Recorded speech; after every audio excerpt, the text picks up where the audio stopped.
as we zoom on down towards the pit lane is the case, but as a result, as always, highlights here from the GTM and GT4 race here at Bangsaen for the B-Quik Thailand Super Series. Once again, plenty of energy on the pit lane from all the drivers, but when the racing gets going, it gets fierce pretty quickly. That Lamborghini Gallardo, super quick off the start and proved its worth here as we saw the fighting second on back. Here's actually a bit of on board, which was at racing speeds, which you didn't quite get a chance to see, unfortunately, but then things would get pretty interesting pretty quick as the drivers tried to sort themselves out. That Ford Mustang Mark car, unfortunately, would be the first to get trouble, but yeah, as I said, it's a 28 Lamborghini checked off into the sunset, and the first trouble of the day with some multi-class contact at turn 15. That wasn't a heavy hit, so I'm still of the feeling that there is either a fail point built in there or something else was going on with that Mark car, unfortunately. So either way, they didn't do a whole bunch of laps here this afternoon. Safety car number 1. And then the Lamborghini Gallardo took back over of the race, ran away from the Lexus, albeit all the way up until the pit stops. In the meantime, I tell you what, those wheels look fantastic on that Lamborghini Gallardo. 35 kilometers an hour at that hairpin.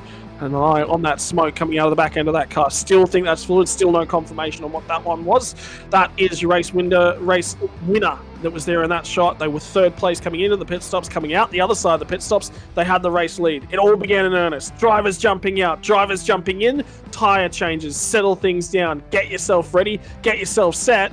And it was the 17 Porsche that we saw actually pulling out of its pit stall aggressively. It wasn't the 32. That was the issue. That right there on screen was what they were talking about. In qualifying spec, 45-degree angle into your pit stall. In race mode, you've got to be in parallel. That's what the infringement they'd be looking at. I hope they got that thing straightened out before they started working on it. The 17 got down the inside of the Lexus and set off in pursuit of the 33 of Fao Fong. And that changed things for both of those cars. The Lamborghini Gallardo, flat front right tyre, just barely gets through the turn 6 Monkey Hill hairpin. And a long run back round to the pits. And eventually strap one new front right tyre on that thing and send it. Just go, yep, we've got to do what we can do. Ooh, and that's a shot we didn't get to see during live footage. The damage to the inside of the tyre. And then meanwhile, out on the track, the number 17 AAS Motorsport Porsche 992 Cup car got to the lead, but only momentarily there, as it passed the 33, and then our second safety car deployed for the number 10 Fire Monkey Motorsport 992 Cup car, which unfortunately would see the end of the racing action here as they then circulated around behind the safety car with a damage to the fence, and the recovery of that car taking going to require extensive repairs to wrap things up here in our second last race of the day, Scott. It's on to the GT3 action next. Of great fans here.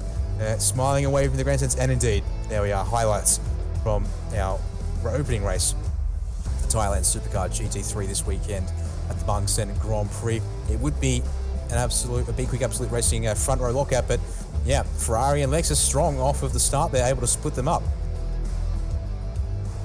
It was so aggressive, that run down into turn number 1 down. You had to get aggressive down there. You had to get that done, and Vorovu did a phenomenal job. Actually, really impressed with the opening stint from the Ferrari driver. But how about this move right here from the number 9? And this is when things were all nice and even. Very quickly come unstuck. Unfortunately, there for the 25 car.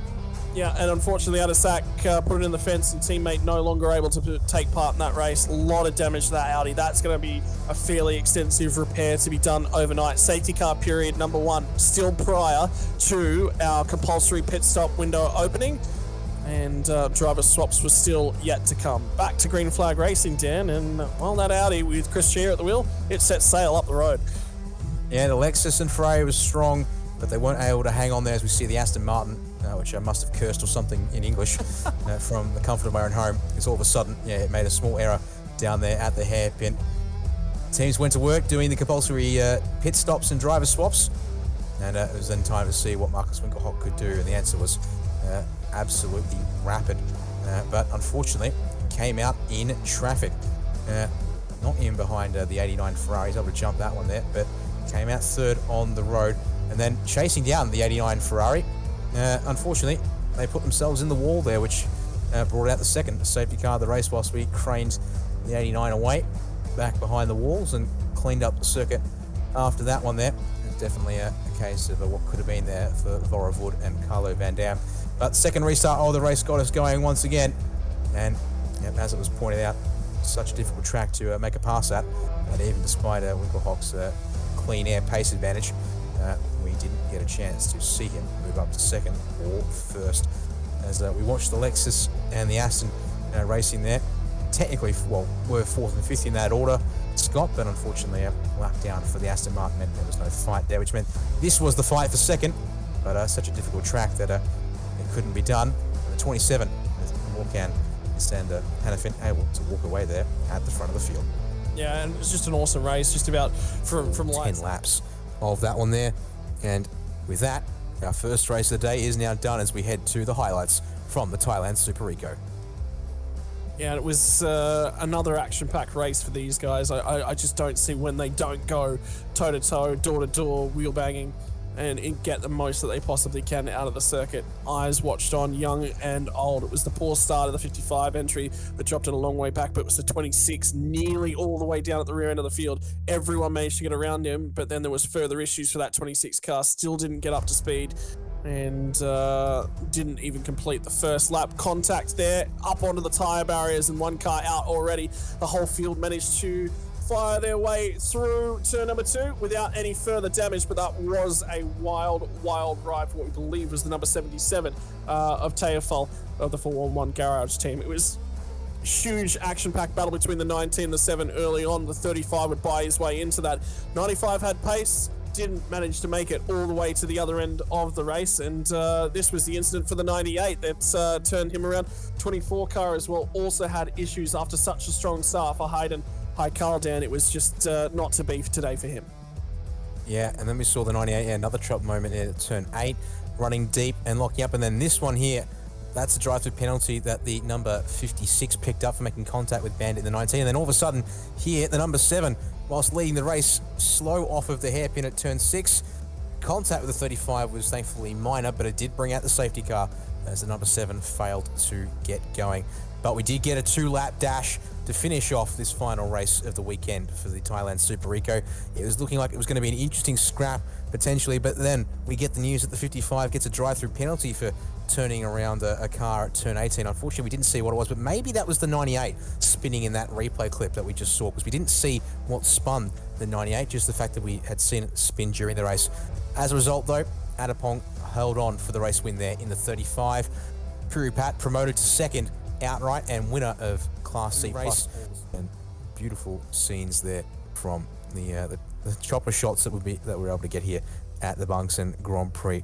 Once again, plenty of enthusiasm, plenty of drivers looking forward to a good race. I'm sure they were hoping for, at least here, as they got ready to go racing. And then we got underway, and yeah, look at that jump again for Supercorn. 6th place start, and just immediately up the right-hand side of the road, jumps all the way to second before they get to turn number 1. It was basically a perfect start for the driver in his position.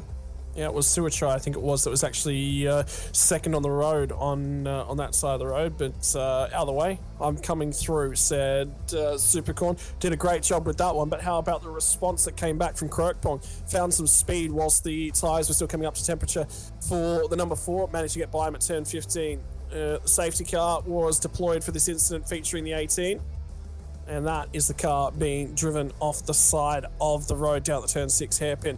We went back green flag racing, and into the sunset was the 98 entry of Waterpat, disappeared up the road. It was going to be a couple laps right there before finally managing to get back by was Supercorn, grabbed that second place away, and then he never looked touchable once more from Krokpon. Completely and only drove off into the distance stand, and that's just about how she all finished from most of that drivers in the team. That is part of the fun of racing like this here. So check out our highlights from Thailand Supercar GTM and GT4. Our first of our 60-minute races for today, Scott, and we've got another one to wrap things up today, but we'll get to that later on. As here was that race start as the drivers started to try and get up to speed and work things in. It was almost 3 wide at turn 1. I think we caught up on that, but then all of a sudden get back in single file, and then really quickly GT4 was really swamping getting all over that Ford Mustang, the number 37, unfortunately. Good to see him on track, but definitely, I think, off pace and definitely having a rough time of it today after yesterday's accident. They'll go back to the drawing board. They've got a lot to review, and have a look at the battle there between the Gallardo and the eventual race winner. Obviously the Gallardo not making the finish, but the 33 certainly did. Early incident there for the Mercedes number 99. They had issues right the way through that race, and then slicing and dicing down the inside. Got to get clear of the lap traffic was the 17 machine, and they pushed on very, very early on into this race, tried to get as far out as they possibly could.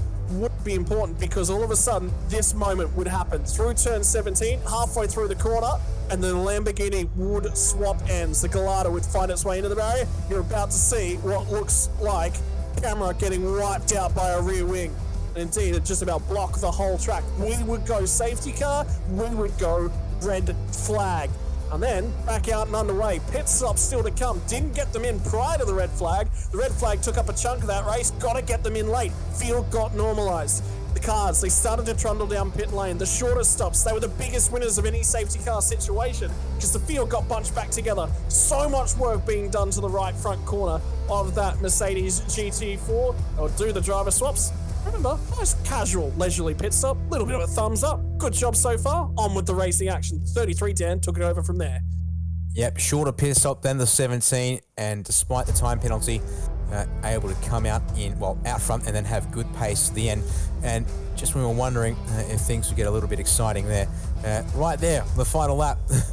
Unfortunately there for Nanachaki, would find the wall, but as you said, somehow must have found the slightly spongy part of the Armco and concrete because it is able to keep on driving and get back to the finish. But congratulations all around to Pao Fong and Jack Rafan there, making it a clean sweep for the round. Oil being laid down, you name it, and quite an extended period of time with very little race that goes underway.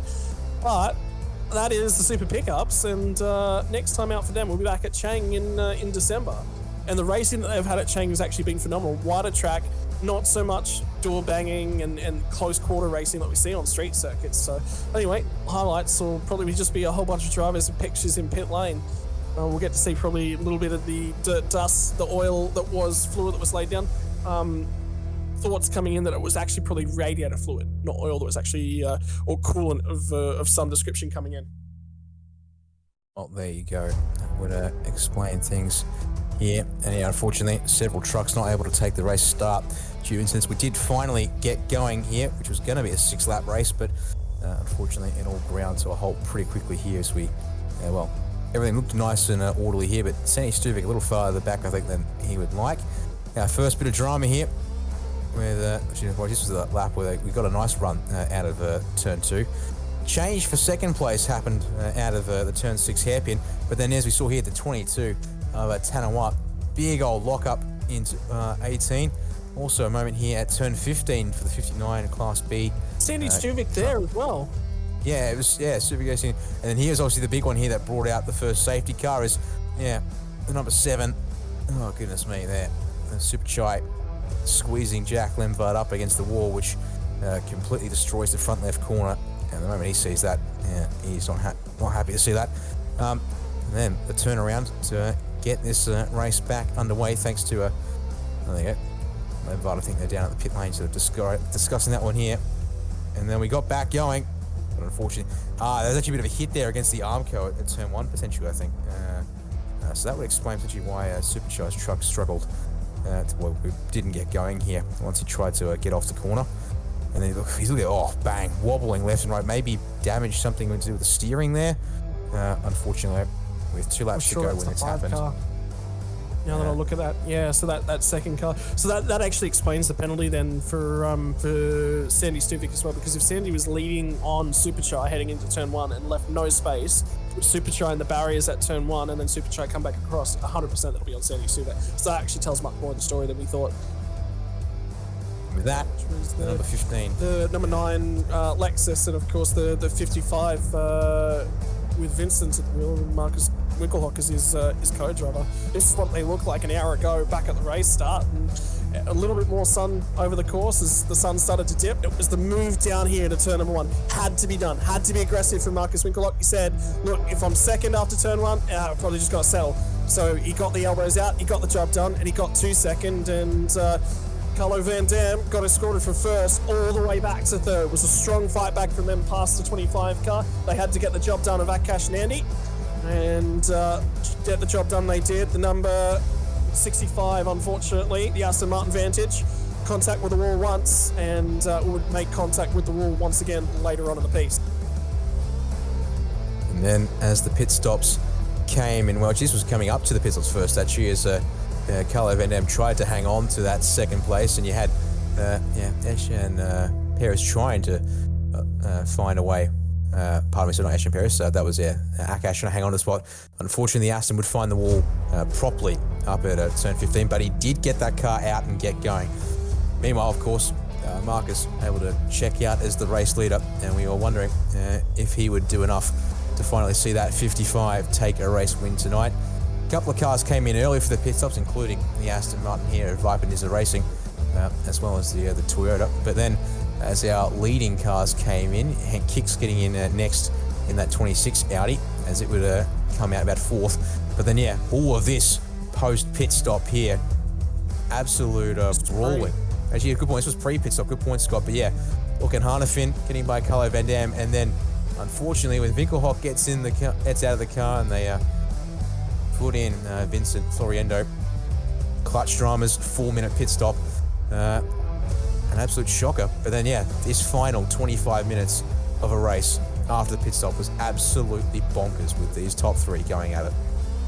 How good was the driver? Muscles his way past his B-Quik teammate for Chris Chia, and it would be on to duel down with Vorvu Bombacti in the Ferrari. He'd get the job done here, but not before contact with the rear bumper of that Ferrari, not before contact with the barriers they came through the monument section. Then it was this incident. It'll be debated now. It'll be debated for probably weeks to come. How do you deal with a car that's offline through a mistake in a no passing sector? And in the end of the race, it wouldn't matter. This was the first attempt at overtake from Chris Chia, and then he would try and get himself back under rhythm and try and get this job done. But in the end, it was going to be the mistake, and it was a mistake from Vorvu von Bhakti that would allow him on through, and that was it. Race set, race done, and the 25 car, running third at the time, didn't finish the race. Had to be airlifted back up and over the wall, and parked on the side of the road, not taking the checkered flag with the rear wing plucked off. Chris Chia, your race winner in the car alongside of his teammate Lorcan Hanefin, didn't finish the race yesterday, doesn't matter. Top honours, sorry, my apologies, won the race yesterday, won the race today. It was second car of Vorvu Bombakti and Carlos Van Dam that didn't finish the race yesterday. They'll take second honours here today. And finally through, it'll be Henk Kicks and Eshen Perez